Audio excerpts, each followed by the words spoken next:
So we have the ceiba tree in Peru. Anybody ever hear the redwoods out in California? Did you know those? Yeah, there's a tree out there called the General Sherman tree, pretty famous. And that tree's so large that it is growing trees up in its branches.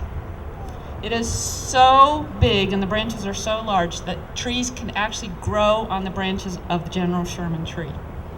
That's pretty amazing.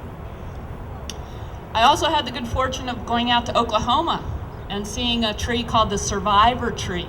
And it's an elm tree that survived the blast when the Morrow building was blown up. And that tree has become extremely significant to that community because despite everything, it still leaves out every year.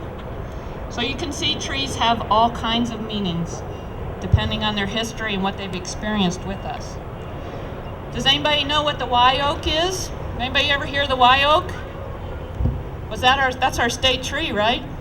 It was with us for a very, very long time.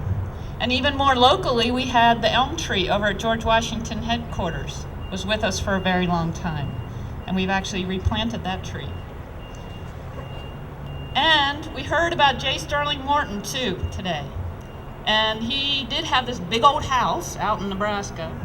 And in the front yard, because he loved trees so much, he planted a bunch of American chestnuts. And they are still with us today, and they are actually helping to recover that tree to come back to our forest in the rest of the United States.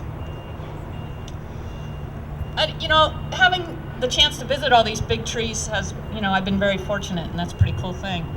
But the one thing I've noticed every time I go to each one of these trees, I read about it ahead of time and I'm all excited to go there, is even before I round the corner or I can see it in the distance, my heart starts to beat real fast and you can start to feel this energy and this excitement about being around something that is so old and it has experienced so much.